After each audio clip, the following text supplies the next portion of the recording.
What is going on YouTube? It is Angus coming at you. Thanks so much for stopping by to click on this video, and today I'm going to be talking about the top 5 most common vitamin and mineral deficiencies that I see in people in today's day and age. And this has been proven through various other wizards in the health and fitness game. Shout out to Eric Helms, and it's just, yeah, in today's day and age, let's just say that people are overfed and undernourished. So in other words, they consume all sorts of food. Given the fact that food is so easily accessible, we can go to the shops, we can get our shit dropped off to us in terms of things like Uber Eats and stuff like that.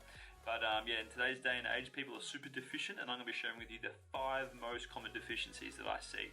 So strap yourself in for some sick knowledge, and obviously this is stuff that you can be applying as well. So if I were you, take insight, be open-minded, and hopefully with you watching this video, you can have some shit to action and therefore get healthier, and as a result reduce any sort of, it depends on the severity. Obviously if you're super deficient in something, it can really fuck you up, but if it's just mild and stuff like that, well, it's a bit hard to notice, but it's stuff that you can prevent, because prevention is better than being fucked and having to get surgery and all this sort of shit, right? So do me a favor, if you're a returning subscriber, drop some love below, and if you are new to the channel, make sure to hang around. And if you love this sort of content and you love what I'm about, it would be awesome to have you checking out some more of my videos and potentially even subscribing as well. So let's get stuck into the content.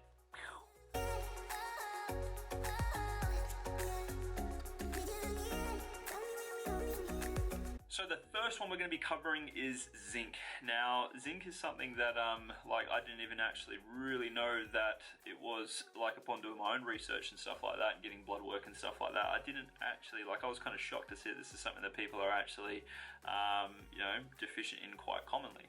And believe it or not, when it comes to zinc, right, if you're deficient in it, well then this is something that can result particularly in, having negative effect upon how your metabolism operates, especially your thyroid. So in other words, what happens is that if you're super deficient in zinc, your thyroid regulation starts to go down, right? And for someone who's trying to get lean, this is not an ideal scenario. It is not what you want, because your thyroid, obviously regulates metabolism. It's going to have impact upon things like your appetite and stuff like that. And because everything's down regulating, it becomes harder and harder to stick to a calorie deficit. And then what happens as well is that if that's going on, well then your energy expenditure is going to go down as well, because your body then as a result is going to then try and combat your obviously endeavors to try and get lean. So in other words, by actually you sorting out your zinc deficiency, or by supplementing with zinc, you can actually increase your RMR, so your resting metabolic rate, by anywhere up to, say from about 200 calories to 600 calories per day. There's been studies that have proven that. So something to consider. Obviously I'm someone who encourages going to food first before you go to supplements. So some easy foods to sort of be consuming that are high in zinc and that can help you sort your shit out here are things like legumes, so think beans and lentils and chickpeas and shit like that, nuts, dairy, and whole grains.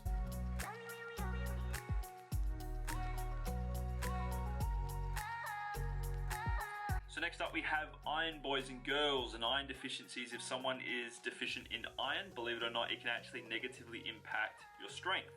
So if you're finding that you are basically struggling hard to be making mad gains in your actual training programming and stuff like that, if you're finding that you're struggling to be able to be creating progressive overload despite the fact that you feel that you've got sleep down pat and stuff like that, chances are that you could be deficient in zinc. In iron. Now, in terms of this, right, with some easy to, consume foods that are high in iron, check out things like greens. Yeah, this should be part of your diet day to day. Greens, yeah, they're a godsend. And these, what's cool is that if someone is eating a variety of greens, you can pretty much be covering the bulk of these deficiencies, but particularly in zinc, get amongst some leafy greens, get amongst lentils. You can actually, believe it or not, be getting in some zinc from dried fruit, and also the bodybuilding staple, hashtag health and fitness, brown rice.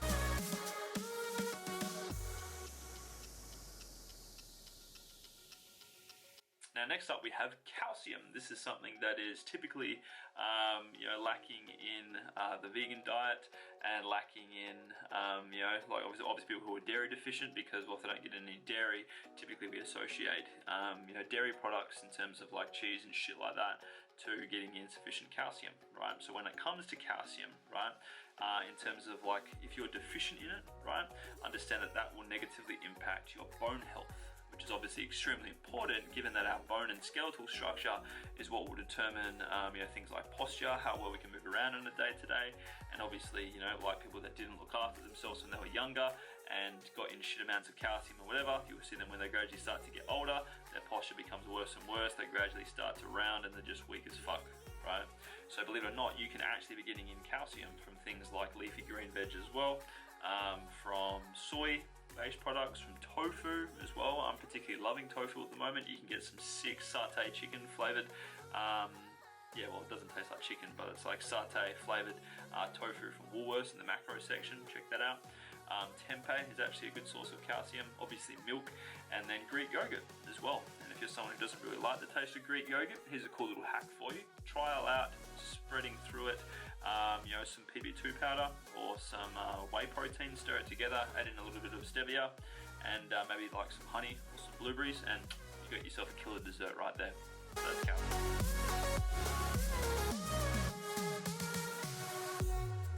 Now we have vitamin D. This is something that a lot of people you will find are extremely deficient in. So depending on your severity when it comes to how vitamin D deficient you are, basically what happens here is that it will essentially your bones will gradually start to get weaker, similar to augment calcium, right? So if someone is vitamin D deficient, your body will struggle to utilize the calcium that you have stored within your bloodstream and within your body. So in other words, when someone is vitamin D deficient, you can basically get fractures more easily and develop various other bone diseases as well. So something to consider. So in terms of vitamin D, obviously it's naturally occurring in the sun. If you get in 20 to 30 minutes of sunlight per day, easy peasy to be able to get in vitamin D. But then in terms of food, get in things like salmon or fatty fish. Obviously dairy and beef, they contain vitamin D, believe it or not. And then you can be getting amongst cheese and egg yolks, which typically in the past would demonize something chronic. I also put my hand up for someone who used to fear yolks and would just eat the egg whites, because I thought that if I ate the yolks that contain cholesterol and stuff like that I would get fat. So don't fear those things, and that's how you can be getting in more vitamin D.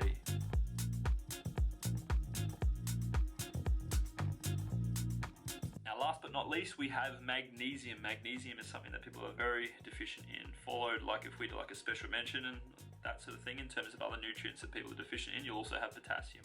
So in terms of magnesium, this is something that basically if you're deficient in magnesium, you will develop muscle cramps quite frequently. I've seen people where it's they are on point with the rest of their recovery, and then next minute they're just chilling out, and they go from a certain position to moving their leg in another certain position, and then the cramp of the gods, and they just turn into a cripple, and they're trying to stretch their leg out, and you know what I mean? So it's if you're magnesium deficient, cramps can come on quite regularly, fatigue and stuff like that, despite the fact that you're getting in enough overall macros and energy intake. Your recovery from workouts and DOMs is really shit, and things like mental problems and that sort of stuff. So, and believe it or not, the real severity of magnesium deficiency, you can actually get irregular heartbeats too. So if you're keen to be able to get in some more magnesium into your overall food consumption, check out things like nuts, seeds, grains, beans. So it's as you can see, it's not really too hard to be able to be nailing it in each of these actual classic deficiencies. It's just a means of if I were you, incorporating more variety into how you get in fruits and vegetables and all that sort of stuff, because if you're getting in enough baseline fiber, which is about 15 grams of fiber per 1,000 calories that you consume, right?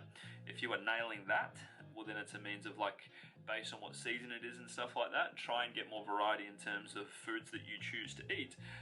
So that way, while you're covering your baseline micronutrient requirements, this is exactly what I do. It's what I get my clients to do. And as a rule of thumb, if you want to aim for some more kind of easy to understand targets, if I were you as a female, aim to be getting in about half a kg of overall fruits and vegetables per day. And guys, between 600 grams to a kg, because it's the more variety and the more overall fiber and nutrients and stuff you're consuming, it just means that will allow your body to be able to consume and utilize the macronutrients that you eat that extra bit better, and you'll feel better as well, because fruits and vegetables, plants, legumes, all this sort of good stuff, You know, if you're getting in a decent amount of that, you're going to feel awesome as a human. You're going to perform well. That vitality box is ticked off, and yeah, like you'll just be making gains and you'll be healthy year round. So irrespective of whether you're cutting or if you're maintaining or if you're bulking or if you're just trying to eat healthy, take these things in mind. And then obviously if it's a legitimate struggle for you to be able to get those, you know, various deficiencies sort of based stuff in, well then obviously consider the use of supplements that you can get from, like, you know, Chemist Warehouse and stuff like that. You know, like you can even get things like fish oil pills and calcium and all that sort of stuff. Like, it's easy to be at the source, but ideally you don't want to be relying on it, given that, well, a lot of those things that are in those actual pills you can get from food.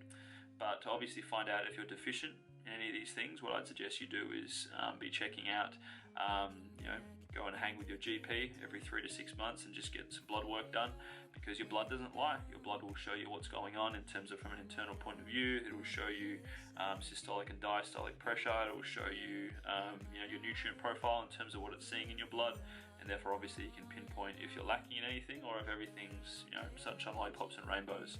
So something that I encourage you guys to do from time to time, obviously not compulsory, but you can see why it would be beneficial.